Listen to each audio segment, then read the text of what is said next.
बाजार बोलता है। पहले डेटा पढ़ लेते हैं एफआईएस का, उसके बाद ग्लोबल इंडिसेस पर नज़र डालेंगे और उसके बाद गेनर्स एंड लूजर्स। तो पहले एफआईएस का डेटा अच्छा रहा।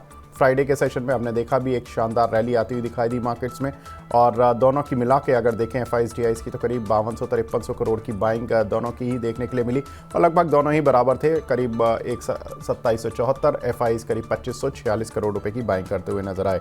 साथ ही अगर देखें तो ग्लोबल इंडिसेस का हाल, क्योंकि माना जा रहा है कि जापान में कुछ रेट हाइक हो सकता है, करेंसी के मूवमेंट को पर वो नजरें बनाए हुए हैं, और उसकी वजह से आज देख रहे हैं कि करीब 2.5% की बढ़त वहाँ पर देखने के लिए मिल रही है।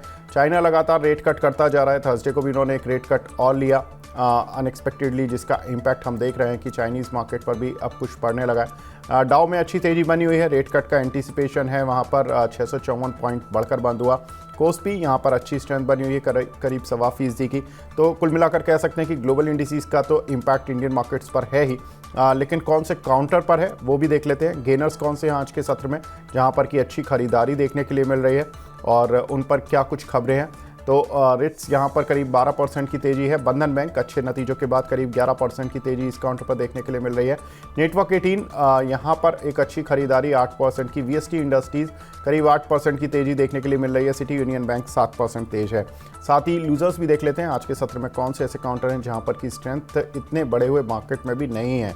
तो स्पंदना स्फूर्ति यहाँ पर करीब 5% की गिरावट देखने के लिए मिल रही है। इक्विटास बैंक में करीब 5%।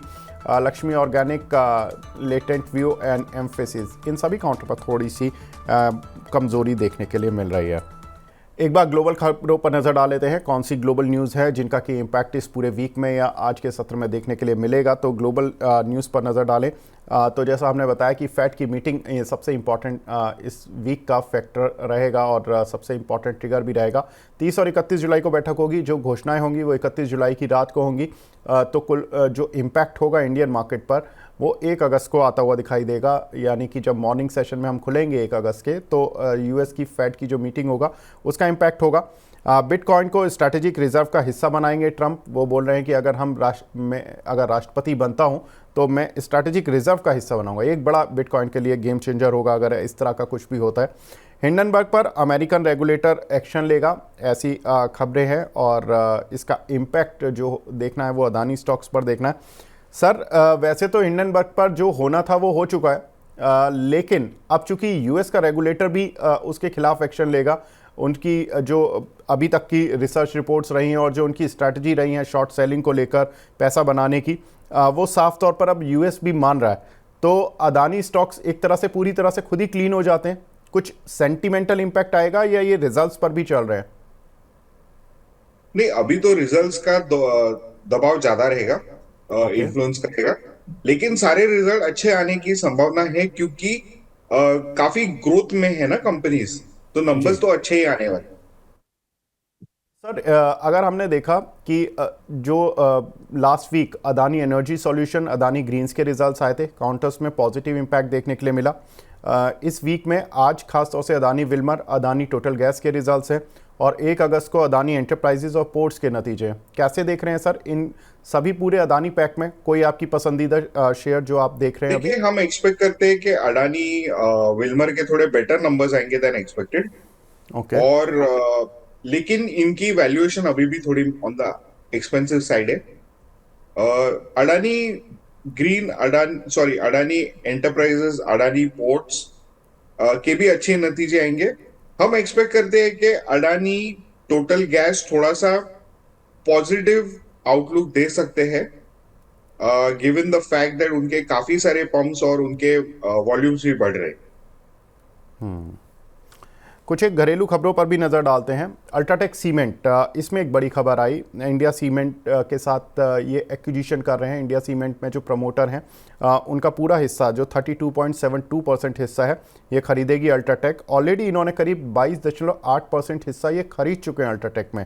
तो अल्ट्राटेक खरीद चुके हैं इंडिया सीमेंट में। तो ये अब दोनों हिस्सा मिलाकर करीब 55.5% हिस्सा इनका इंडिया सीमेंट में होता हुआ दिखाई देगा। अल्ट्राटेक की जो मौजूदा कैपेसिटी है 157 मिलियन टन की है और इंडिया सीमेंट की मौजूदा क्षमता करीब 14.5 मीट्रिक टन की है। तो कुल मिलाकर देखें तो अल्ट्राटेक की जो अब सीमेंट क्षमता हो जाएगी करीब 171.45 मिलियन टन हो जाएगी। तो ये एक अच्छी बड़ी कैपेसिटी लगातार अल्ट्राटेक बिल्डअप करते हुए, साथ ही जैसा आप स्क्रीन पर देख सकते हैं जून 2024 में 2 डील की थी अल्ट्राटेक ने इंडिया सीमेंट में, जहां पर कि उन्होंने 19.4 और साथ ही 3.4% हिस्सा इन्होंने जून में खरीदा 2 ट्रांचेस में, और अब ये जुलाई में 32.72% हिस्सा खरीदने जा रहे हैं। कॉस्ट पर शेयर बड़ा इंटरेस्टिंग ये एनालिसिस है कि 267 रुपये पर इन्होंने पहली डील की थी, 285 रुपये पर दूसरी डील की थी, अब 390 रुपये पर तीसरी डील कर रहे हैं। इसके साथ ही इनको ओपन ऑफर भी लाना पड़ेगा क्योंकि इनका स्टेक अब काफ़ी बढ़ चुका है। एंटरप्राइज वैल्यू पर टन, ईवी पर टन, करीब पहली जो डील की थी $90, फिर $94 और अब $120 पर कर रहे हैं। ये शेयर एक्वायर जितने भी किए गए हैं 6 करोड़ पहली ट्रांच में, 1 करोड़ दूसरी ट्रांच में और अब 10 करोड़ तीसरी ट्रांच में एक्वायर कर रहे हैं। और कुल मिलाकर जो इन्होंने एक्विजिशन कॉस्ट खर्च की है 1605, 299 और 3991 करोड़। सर एक big bang acquisition cement space में हो रहा है और वैल्यूएशन $120 पर टन के हिसाब से अब आंकी जा रही है। कैसे देख रहे हैं सर बाकी जो छोटी सीमेंट कंपनीज हैं, क्या वो भी टेक ओवर कैंडिडेट बनेंगी या इस वैल्यूएशन के आधार पर उनकी वैल्यू करेगा मार्केट? देखिए, एक तो चीज क्लियर है कि कंसोलिडेशन का पाथ है आगे जाके, और हमें लगता है कि जितनी ज्यादा कंसोलिडेटेड होगी इंडस्ट्री उतना अच्छा रहेगा, क्योंकि आप देखोगे सारे प्लेयर्स ना पहले अपने अपने मार्केट शेयर मेंटेन करने के लिए ये सब एक्सपैंड करते थे। उससे क्या होता था, ओवर सप्लाई का कंडीशन बना रहता था। लेकिन अभी जैसे कैपेसिटीज कंसोलिडेट होती जा रही है, the imperative to expand will not be there, number 1। Number 2, ये जो एक्विजिशन हो रही है काफी वेरी वेरी गुड वैल्यूएशन है। अगर आप देखोगे $105 में आपको 15 मिलियन टन 17 मिलियन टन मिल रहा है, तो that is also a very very good acquisition. Cost भी सस्ता है क्योंकि आजकल न्यू प्लांट डालने में $120-130 पर टन खर्चा आता है। ऊपर से आपको माइनिंग की लीजेस भी लेनी पड़ती है जो शॉर्ट सप्लाई में है। तो हमें लगता है कि एक्विजिशन जो किया है अल्ट्राटेक ने बहुत ही सस्ता है, कॉम्पिटिटिव प्राइसिंग है, और इनकी कैश फ्लो जनरेशन काफी अच्छी है, तो वो डिप्लॉय होते जा रहे हैं एसेट क्रिएशन में। एंड ये रेडी एसेट्स है जो जो एक्वायर कर रही है, इमीडिएटली बॉटम लाइन एक्रेटिव होने वाले। तो हमें लगता है ये consolidation is very good for the industry because over supply नहीं क्रिएट होगा। क्योंकि पहले क्या होता था कि जितनी अपनी मार्केट शेयर उतना आपको माल बेचने को मिलता था, क्योंकि यहाँ पे आपको जानते हो कि यहाँ पे मैनेज प्राइसिंग होता था, तो उतने ही वॉल्यूम्स रिलीज होते थे मार्केट में। लेकिन अभी क्या होगा कि जब कंसोलिडेशन हो रहा है तो there will not be a need to create capacity, rather they will be looking to sell capacity, so they'll make their operations efficient ताकि उनको बेटर प्राइसिंग मिले मार्केट में। तो हमें लगता है कि ये इंडस्ट्री के लिए बहुत बेहतरीन है और इंडिविजुअल प्लेयर्स के लिए भी बहुत बेहतरीन है, और शेयर होल्डर्स के लिए भी अच्छा रहेगा, क्योंकि आप देखोगे कि इसमें एक्विजिशन होने के कारण काफी शेयर ऊपर जाएंगे, तो आपको अच्छे वैल्यूएशन मिलेंगे। तो मुझे लगता है जो स्मॉल यूनिट्स है बिटवीन $80 to $195 में बिकेंगे पर टन ईवी, और जो बड़े प्लेयर्स है जस्ट लाइक इंडिया सीमेंट या रैमको के साइज के जो प्लेयर्स है, मुझे लगता है कि वो अराउंड 110 to 120 130 भी जा सकते हैं ईवी पर टन कॉस्ट में बिकेंगे। कुछ एक सवाल भी ले लेते हैं। पुनीत शर्मा जी का सवाल है यूको बैंक पर। सर 2100 शेयर हैं 61 रुपए के भाव के, क्या करें सर? होल्ड करके रखे, नतीजे काफी ठीक ठाक थे, तो हमें लगता है कि ये आगे जाके बढ़ेगी। अभी क्या हो रहा है कि ज्यादा करके स्टेट्स जो फिस्कल प्रोफिलिगेसी कर रही है उसके कारण चिंता है मार्केट में कि इनके एनपीएस बढ़ सकते हैं। लेकिन हमें लगता है कि ये ऐसी कोई सिचुएशन आनी नहीं चाहिए, और एक आध महीने में वापस दौड़ लगाना शुरू करेंगे। जी, सर इन्फीबीम एवेन्यूज़ ये काउंटर भी काफ़ी बज़ में आया था पीछे, जब 14-15 रुपये से एक वन वे वर्टिकल मूव इस काउंटर पर देखने के लिए मिला अभी, लेकिन इन्होंने 34 रुपये पर लिए हुए हैं 3400 शेयर। क्या करना चाहिए इनको? नहीं, ये स्टॉक हम ट्रैक नहीं करते। कॉर्पोरेट गवर्नेंस के हिसाब से हम इनके इसके ऊपर कोई गाइडेंस नहीं दे सकते। ओके। दूसरा क्वेश्चन है सर राहुल दास जी का, BHEL का ये पूछ रहे हैं कि टारगेट है कुछ सर अपर साइड पर क्या? देखिए, BHEL है ना, बहुत ही इंटरेस्टिंग काउंटर है। इसमें जितने भी अभी जो डील साइन हो रहे हैं वो काफी बेहतरीन है कंपनी के लिए। हालांकि आप अगर ऑपरेटिंग मेट्रिक्स देखोगे तो कंपनी अभी भी हेयरलाइन लॉस करती है, लेकिन हमें उम्मीद है कि अगले 2 साल में ये सारा चीज प्रॉफिटेबिलिटी में ट्रांसफर होगा और ये शेयर आगे जाके बढ़ते ही रहेगा। तो हमें लगता है कि आप इस लेवल पे होल्ड करके रखिए। जी।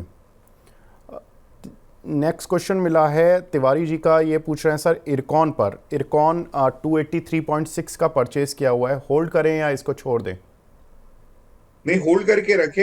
हो सकता है कि एक 1 क्वार्टर के लिए थोड़ा सा नेगेटिव रहे स्टॉक, लेकिन हमें लगता है कि दिसंबर के बाद वापस बढ़ना चालू हो सकता है काउंटर। जी। अरुण मांझी जी का सवाल है सर CSC के शेयर का कुछ आप व्यू बता दें, या टारगेट अगर अपसाइड का हो तो कुछ। नहीं, CSC एक ऐसी कंपनी है जो काफी एफिशिएंट है, और ये काफी एसेट्स भी एक्वायर करे, जैसे नेटवर्क्स एक्वायर करके वहां के ऑपरेटिंग एफिशिएंसी बढ़ा रहे हैं। एंड ये शेयर हमें अच्छा लगता है। थोड़ा बहुत डाउन ट्रेंड में रहा है ये स्टॉक, लेकिन हमें उम्मीद है कि इस लेवल से टर्न अराउंड हो जाना चाहिए। जी सही। सर एक क्वेश्चन है निताई महापात्रा जी का हुडको पर, 220 रुपये पर इनके पास 700 शेयर हैं। सर एक इम्पॉर्टेंट खबर भी आई थी इरेडा और हुडको के लिए कि ये दोनों कंपनियों को भी अलाउ कर देगी गवर्नमेंट, जो इंडेक्सेशन वाले जो बॉन्ड्स होते हैं उसको जारी करने के लिए, जो लॉन्ग टर्म कैपिटल गेन को ऑफसेट करते हैं। अब चूंकि इंडेक्सेशन बेनिफिट गवर्नमेंट ने ख़त्म कर दिया रियल एस्टेट में, तो जो भी आपको गेन होगा उसको अगर आप लॉन्ग टर्म बॉन्ड में डालते हैं तो क्या फ़ायदा मिलेगा? अभी तक REC और PFC को ये अलाउड थे। अब अगर एक बड़ा चंक रियल एस्टेट में तैयार होगा, जब भी कोई अपनी एसेट बेचेगा तो उसको वो जो कैपिटल गेन बचाने के लिए वो 5 या 6% की कॉस्ट पर भी वो अपना पैसा डाल सकता है। वो 12.5% अगर टैक्स देगा तो उस पर बहुत बड़ी लाइबिलिटी बन जाएगी। तो क्या ये लगता है कि इन बॉन्ड्स की डिमांड होगी, और इस बॉन्ड की डिमांड के हिसाब से हुडको इरिडा इन दोनों को अब इस तरह से देखना चाहिए कि इनको एक बड़ा कैपिटल चंक मिल जाएगा एट ए चीपर रेट्स? देखिए, ये जो गवर्नमेंट की पॉलिसी है कि एक जगह पे आप इंडेक्सेशन हटा दो और दूसरी जगह पे आप इंडेक्सेशन के बॉन्ड्स लेके आओ, ये थोड़ा डिस्क्रिपेंसी लगती है हमें। तो मैं ना बिना जांच पड़ताल किए मैं इसके ऊपर कमेंट नहीं करूंगा। I will come back to you on the same thing in your next show. Surely sir, surely. But sir overall आपका हुडको पर कुछ व्यू है क्या काउंटर पर? हुडको के देखिए, अफोर्डेबल हाउसिंग में इतना गवर्नमेंट ने एग्रेसिव स्ट्रेटेजी है, 3 करोड़ नए मकान बनाने हैं अगले 5 साल में। तो हमें लगता है कि ये काफी पॉजिटिव ट्रेंड है और हुडको इसका सबसे बड़ा बेनिफिशियरी हो। बिल्कुल। कुछ एक खबरों की तरफ भी बढ़ते हैं जहां पर कि हम देख रहे हैं कि इम्पॉर्टेंट खबर है चीनी को लेकर। चीनी में फूड सेक्रेटरी ने एक स्टेटमेंट वीकेंड्स में दिया कि MSP बढ़ाने पर सरकार कुछ दिन में ही फैसला लेगी। अगर चीनी का मौजूदा MSP देखें तो अभी 3100 रुपये प्रति किलो है, और ये 2019 से बढ़ाया नहीं गया है। इंडस्ट्री की डिमांड है कि हमारी जो कॉस्ट ऑफ प्रोडक्शन है वो पिछले 5 सालों में काफ़ी बढ़ चुकी है, और 42 रुपये प्रति केजी के हिसाब से हमें रेट मिलना चाहिए। सर क्या मानते हैं कि अगर चीनी में MSP बढ़ाया जाता है, 42 मानना तो शायद सरकार के लिए भी अचानक से मुश्किल हो जाएगा, लेकिन अगर 42 के आसपास या कुछ भी थोड़ा बहुत भी कम करके सरकार MSP बढ़ाती है तो कितना पॉजिटिव इंपैक्ट शुगर कंपनीज को होगा? देखिए, पहली तो आपको ध्यान में रखना चाहिए कि इंडस्ट्री ऑलवेज बड़ा चढ़ा के बात करेगा, बिल्कुल। Because they want the best out of it. Actually इतना मिलता नहीं है, तो जितना गवर्नमेंट उनकी एनालिसिस करके जितना देना चाहिए वो डिसाइड करेगी, उसके बाद में ही MSP डिसाइड होगा। देखिए, MSP फार्मर को जाता है, यूपी स्टेट क्रूशियल है इलेक्शन के लिए, पॉलिटिकली सेंसिटिव है, तो हमें लगता है डेफिनेटली ये भाव बढ़ेगा। पर वो 35 होगा, 34 होगा या 38 होगा, ये गवर्नमेंट से ही पता लगेगा। हमें लगता है कि गवर्नमेंट की डेफिनेशन के लिए हमें रुकना चाहिए, बट डेफिनेटली आपको बढ़ के ही आएगा, तो वो हिसाब से शुगर कंपनीज के लिए एक्चुअली न्यूट्रल रहने वाला है मेरे हिसाब से। बिल्कुल, तो अगर एमएसपी बढ़ता भी है तो सर को लगता है कि ये न्यूट्रल रहेगा शुगर कंपनीज के लिए। नेक्स्ट जो न्यूज़ है सर, सरकार की तंबाकू सेक्टर में एफडीआई नियम कड़े करने की तैयारी है। ये किस तरह से देखना चाहिए sir ITC, VST industries, golden tobacco जैसी कंपनीज के लिए? नहीं, बहुत बेहतरीन है, क्योंकि ये कंपनीज एक्सपोर्ट भी करती है टोबैको, एंड टोबैको एक कैश क्रॉप होने के कारण प्राइसिंग भी इनको अच्छा मिलता है, प्रॉफिटेबिलिटी। तो हम सोचते हैं कि ये सब कंपनीज बेनिफिट करेंगे। ओके, इसीलिए आज वीएसटी इंडस्ट्रीज़ में हमने देखा कि एक अच्छी तेज़ी भी बन रही है।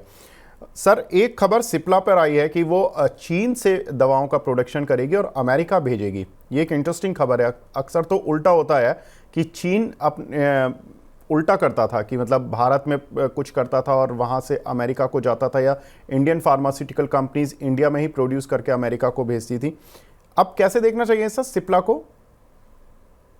देखिए, अमेरिका का रुख रहा है कि हमें कंप्लीटली चाइना से मुंह मोड़ लेना है। बिल्कुल। अगर ऐसा करेंगे और अगर आपकी दवाई चाइना में बन के आप अमेरिका में बेचोगे, तो ये स्ट्रैटेजी बहुत बेहतरीन है, क्योंकि वहां पे ओवर कैपेसिटी है, चाइना से नहीं आ रहा है। तो आप डॉक्टर एडी आप अपने कंपनी का सिप्ला का लेबल बना के बेचोगे। पर ये आप देखोगे कि होता क्या है कि आपकी मैन्युफैक्चरिंग फैसिलिटी को एफडीए अप्रूवल मिलता है। जी। तो I am sure that Cipla ने होमवर्क किया रहेगा उनका, लेकिन हमें लगता है कि ये ये थोड़ा सा दुविधा वाला है, क्योंकि कैसे होगा, हमें समझना पड़ेगा how the US will react to it. क्योंकि यूएस ने अभी रिसेंटली काफी एग्रेसिव स्टेप्स लिए हैं कि सीडीएमओ जितना भी होता है वो जी। चाइना से कंप्लीटली बैन करके दूसरे ऑल्टरनेटिव जगह पे जाना चाहिए। तो ये जो सिप्ला ड्रग्स बना के बेचेगा, ये थोड़ा बहुत डिकोटॉमी है। जी। हमारे मन को नहीं, मतलब लॉजिकल नहीं लगता है। पर I am sure that Cipla has done their homework. तो अगर ये अलाउड होता है तो सिप्ला के लिए डेफिनेटली बेनिफिट होगा, क्योंकि चाइना में स्पेयर कैपेसिटी होने के कारण इनको काफी सस्ता पड़ेगा।